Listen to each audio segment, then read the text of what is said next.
Regardons les Clippers un peu. Los Angeles, excusez-moi, vs OKC Thunder. Je sais qu'OKC fait une super bonne saison. Franchement, les Clippers cette année, j'espère qu'ils vont gagner le titre. Je vous le dis honnêtement, je suis pour les Clippers. Je veux que Paul George et Westbrook aient un titre. Très sincèrement. Et Harden en plus. Donc encore mieux. J'aimerais vraiment que les trois aient un titre. Honnêtement, vraiment. Je l'espère. Ils le méritent amplement. The stretch run as the Clippers try to build towards the playoffs. First stop post All-Star break for Paul George and the Clippers is in Oklahoma City. A massive test. Paul George, vraiment, pour moi, c'est un des joueurs les plus talentueux, je vais le dire, hein, de l'histoire. Hein. Top 50. Top 50, top 40, même top 30. Vraiment extrêmement talentueux. On s'en rend pas assez compte, mais c'est très très fort, Paul George. Il a un dribble super bas. C'est smooth, c'est extrêmement fluide. Il fait 2,6 m. Il est extrêmement...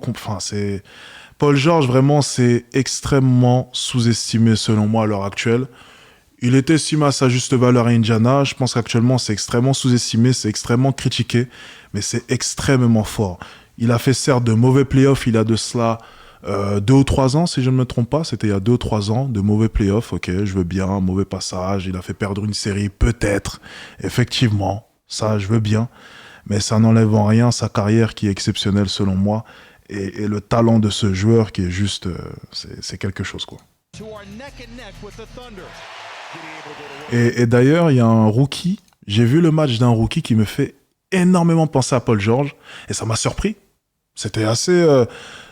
vraiment, il m'a fait penser à Paul George. J'ai vu le rookie jouer, je me suis dit, mais c'est Paul George, ça, c'est pas possible. C'est le troisième au classement rookie de l'année. Donc, t'as Wembayama, Holmgren... Et le troisième, Brandon Miller. Voilà, Brandon Miller. Brandon Miller, vraiment, son jeu, exactement, Brandon Miller. Son jeu, j'ai eu l'impression de voir Paul George. Sincèrement. J'étais juste choqué, quoi. Copie de Paul George, le truc. Et la même taille, hein, je crois. Les deux sont super grands. Donc, t'as Paul George qui doit faire 2,5 m, 2,6 m. Brandon Miller, il doit pas être loin.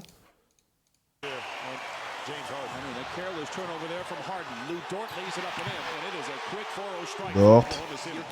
Ok, ça attaque directement. Ça décale pour Harden. Super passe. Ça slash. Jet à 3 points. Harden. Holmgren, 3 points. C'est fort. Hein. Holmgren, c'est fort. Hein. C'est qui, chez Shalidius? Ok, non, c'est pas Shalidius. C'est côté... Je suis con. Justement, c'est son ancienne équipe. C'est ce qui m'a apporté un peu à confusion. C'est vrai qu'il joue aux Clippers avant. Totalement bête. Là, c'est Shalidius. Ça, c'est fort aussi. Hein. Shalidius, extrêmement fort. Paul George. Oh là là. Franchement, quand il joue, c'est un des joueurs les plus beaux à avoir joué. Il y a énormément de joueurs qui sont super beaux à avoir joué, selon moi. T'as Kevin Durant. Ok. T'as Paul George. T'as Doncic. Ouais, pour moi, c'est les 3 plus beaux. Avoir joué, vraiment, c'est les 3 plus beaux. Et ensuite... Ouais, c'est les 3 plus beaux. Et ensuite, j'aime beaucoup voir Embiid jouer. Aussi, c'est impressionnant. Embiid, c'est impressionnant. C'est quand même pour un big man. Pour un big man. Le big man, vraiment, que j'adore voir jouer, c'est Embiid. C'est extrêmement complet, c'est fort, ça a du dribble, ça a les appuis, ça a tout, jeu de haut panier, tout, il y a de la variété. Embiid, c'est très fort, côté big man. Et sinon, côté guard, ouais, je dirais, ouais, Doncic, vraiment, et... Vous allez dire qui? Kyrie, ouais, Kyrie aussi, ouais, c'est vrai, Kyrie, t'as raison. Kyrie, Curry, ouais, Kyrie, Curry aussi, ouais. Kyrie, Curry aussi, mais je parle vraiment au niveau de... c'est pas, il y a un truc, tu vois, une élégance. Lorsque je vois Paul George jouer, c'est quand même, c'est élégant. C'est smooth, c'est élégant, c'est... Regarde. Et en fait, dans ma tête, à chaque fois, je me dis, ce mec-là, il fait 2,5 m quand même. Je sais pas si tu te rends compte du niveau, quoi. C'est élégant lorsqu'il joue. Vraiment, c'est tellement élégant, j'adore. Ouais, Doncic, c'est moins beau que Paul George, ça c'est sûr. Doncic, c'est beaucoup. Et Doncic joue extrêmement physique. Hein. C'est très physique. Il va prendre ses tirs sur un pied, ses tirs sur le côté, ses side steps. Mais quand ça rentre dans la peinture, généralement, ça a l'avantage au niveau physique. Et ouais, Doncic, ça joue très physique, hein, Doncic. On s'en rend peut-être pas compte, mais c'est très, très, très physique. Kawhi, c'est très, très studieux. Kawhi, t'as l'impression de voir un mec qui a vraiment bossé. Un mec qui, à la base, était pas forcément très bon, qui défendait très bien, qui savait mettre des tirs, et puis qui a extrêmement travaillé. Travaillé. C'est vraiment robotique, sa manière de jouer. C'est un peu à l'image de son comportement, tu vois. C'est très, très, très studieux, Kawhi. T'as l'impression d'avoir un livre, tu vois. C'est très... Dans l'attitude, c'est vraiment studieux, quoi. Ouais, c'est académique, exactement. C'est le mot que je cherchais.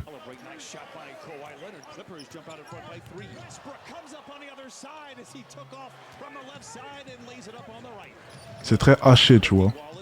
Mais c'est vraiment efficace, comme tu peux le voir.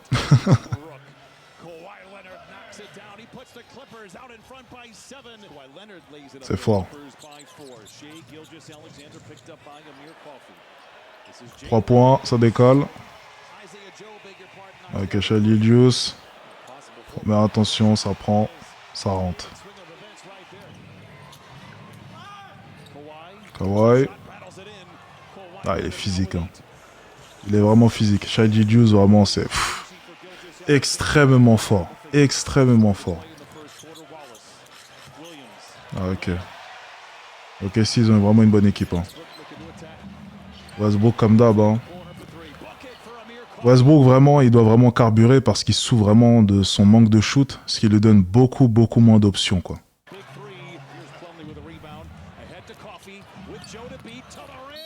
Ah ouais. Slash. Et up main gauche, c'est fort. Jet Holmgren. Flotteur, ça passe. Ça décale. 3 points. C'est le deuxième. Jet, ça met, hein, ça rentre. Très bon pourcentage à 3 points si je me trompe pas. 40%, quelque chose comme ça. Shai Gilgeous, on dirait que c'est trop facile pour lui. Bah, il a atteint le niveau où le jeu ralentit à ses yeux. J'ai oublié comment est-ce qu'on appelle ça en NBA, mais c'est lorsque tu as simplement l'impression en fait que tu joues, mais le jeu est ralenti. Il est juste au-dessus. C'est le moment où vraiment tu passes dans une autre dimension. Et là, cette année, vraiment, il a passé un step. Il est juste injouable. Non, c'est pas la zone. Comment est-ce qu'on appelle ça? C'est en anglais. Ils ont un terme, les Américains, pour ça. Faudrait que je demande à Mister Paris. Non, c'est pas le flow, ça n'a rien à voir avec ça. C'est un terme qu'on utilise au basket. Et c'est juste le moment où, en fait, t'es vraiment... Je trouverai le terme, vous inquiétez pas. Non, rien à voir avec le flow, rien à voir avec la zone. Je vois très bien de quoi est-ce que vous parlez. C'est pas du tout ça. C'est un autre terme en anglais que les Américains utilisent beaucoup.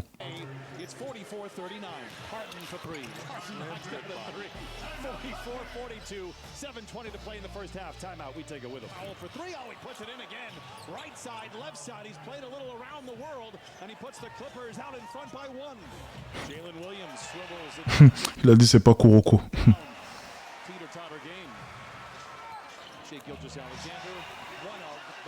Ok, Shai Gilgeous, Aizo encore. Il est injouable.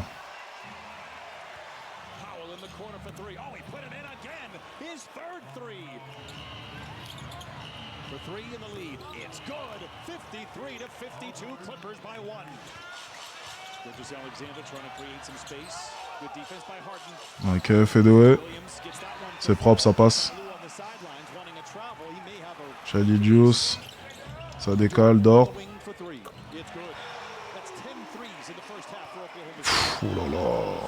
Oh là là.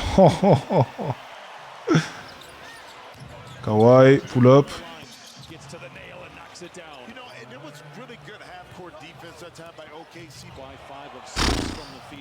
Aïe, aïe, aïe, aïe, aïe. Et si vous regardez vraiment Shai Gilgeous, moi, il y a quelque chose qui me choque. Hein, et à chaque fois, je peux le remarquer. Il prend pas forcément les 3 points en première intention. Et ça, je pense que ça peut être un problème en play-off. Je vais vous expliquer. C'est mon avis, hein, les gars. Mais ça peut être une raison de ces mauvais play-offs. Je ne sais pas si c'est la raison, je sais qu'il a fait de mauvaises playoffs. Je vais vous dire pourquoi. Moi, je vois un gros problème chez Shai Gilgeous et je pense pas que ça peut passer en playoff lorsque les défenses sont beaucoup plus serrées au niveau de l'intérieur. Regardez, c'est ça. Je sais pas quel est son pourcentage à 3 points actuellement, mais je trouve que la défense est relativement basse dans l'ensemble. Ok ? Regardez. Je trouve que la défense, elle est relativement basse. Alors, on sait qu'à mi-distance, c'est un danger. Il va les mettre, il adore ça. En fadeaway, petit coup d'épaule, il adore ça. Il joue relativement physique alors qu'il est encore plutôt fin. Il est très physique, ok ? Faut pas se méprendre. C'est un peu comme KD. C'est un maigre, certes, mais il a de la force. Et je trouve que, justement, il refuse énormément de tirs.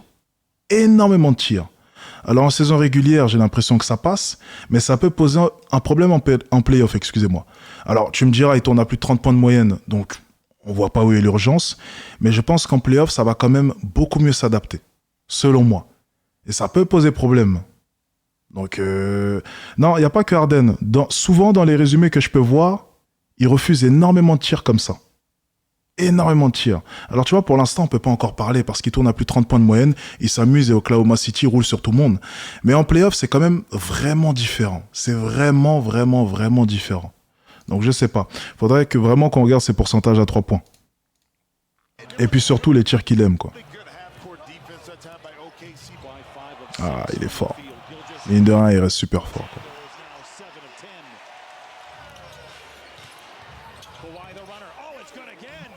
Ah, les bras qu'il a, c'est pas possible. Dort. Ouais, ça sanctionne directement.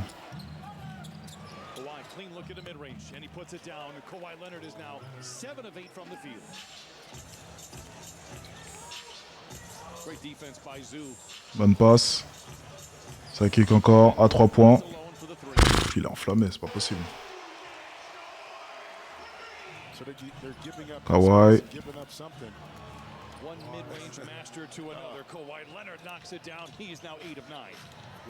La coupe dans le dos, c'est propre. Il y a Tom Green. Oh, il s'est rien passé, il s'est rien passé. Il s'est rien passé. Il a marché sur le pied. Ça kick. 3 points. Three, and the Clippers tie it up at 7.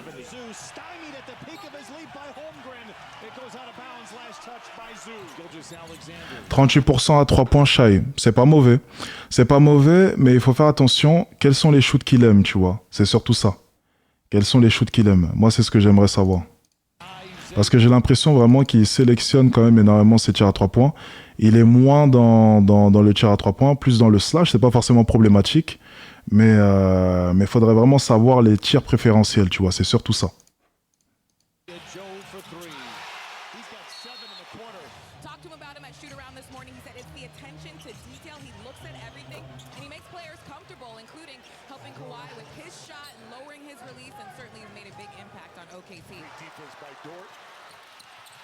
Il a une moyenne, ouais, il prend combien de tirs? 1,3 shoot pris à 3 points. Ah, c'est relativement faible, tu vois. Relativement faible, et puis en plus de ça, il faudrait savoir comment est-ce qu'il les prend. Est-ce qu'il les prend plus en catch and shoot? Ça dépend. Tu prends par exemple un Klay Thompson, tu sais très bien qu'une fois qu'il a dribblé pour créer son tir à 3 points, c'est moins à l'aise qu'un Curry, tu vois. Donc il y a aussi toute cette dimension-là à prendre en compte, le nombre de tirs qu'il prend, quels sont les tirs qu'il aime, quels sont les tirs qu'il met, quels sont les tirs qu'il met moins. Il y a toute cette dimension-là qui est prise en compte lorsqu'on va faire le scouting avant le match, ok. Donc en play-off, forcément, c'est super important. Et j'aimerais vraiment voir sa série de play-off de l'année dernière, voir un peu ce qui a pu se passer, et voir quel a été le problème, et j'en passe. Après, une mauvaise série, ça arrive, des mauvais matchs, ça arrive. Mais voilà, j'aimerais bien savoir, juste comme ça, juste voir, potentiellement. J'irai checker dans tous les cas.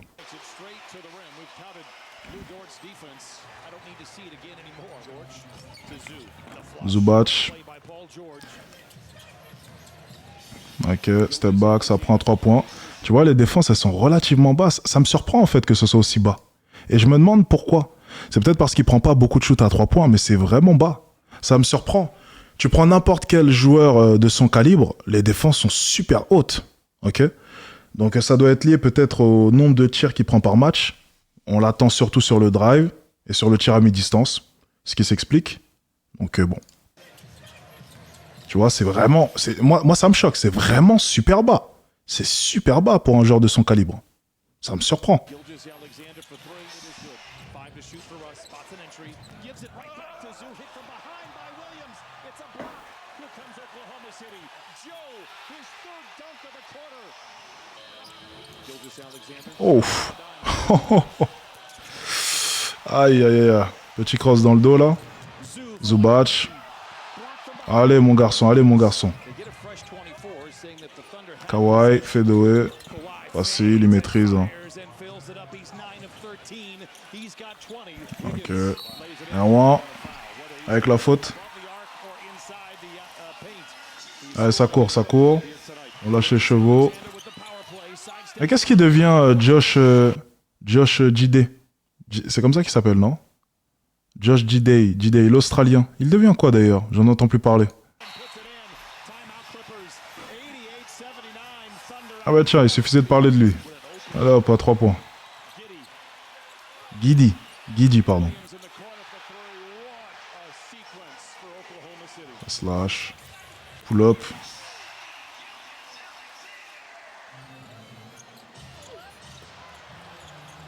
Corner.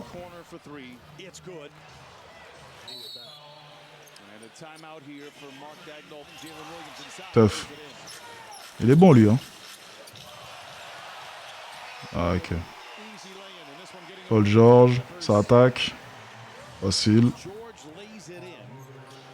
16 points d'écart, 10 minutes. Jet, ça prend la balle, ça drive. Ça montre les muscles. Ok, c'est propre. Paul George, toujours aussi fort. Peut-être un petit marché, non? Bon, je sais pas.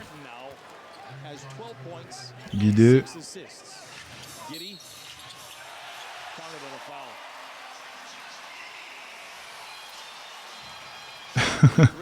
C'est normal vu que c'est un pointeur.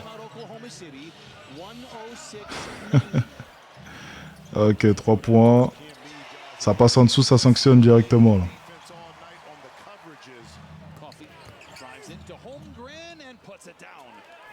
Harden, ça remonte la balle. Paul George à 3 points. 12 points d'écart. 12 points d'écart, 5 minutes. Ça a l'air un peu compliqué. Hein. 14 points d'écart. 12 points d'écart toujours. Guidé. Qu'est-ce qu'il fait? Ok. Ça a reculé.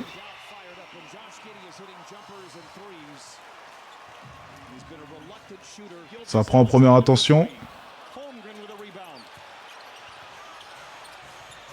Holmgren, ça s'impose. Main gauche. Slash. Mason Plumlee. Gilgeous. C'est fort, hein, c'est fort, c'est physique, c'est physique.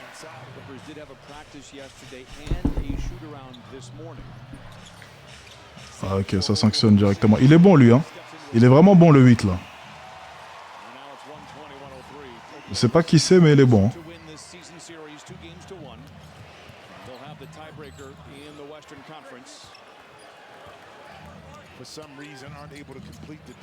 Ok, on a sorti les titulaires.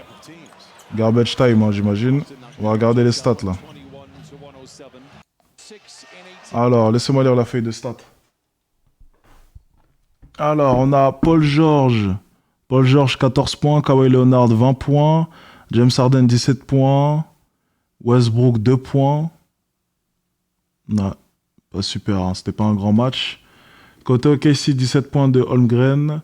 Shai Gilgeous, 31 points comme d'hab. Hein. Le Dort, 19 points. Guidé, 12 points.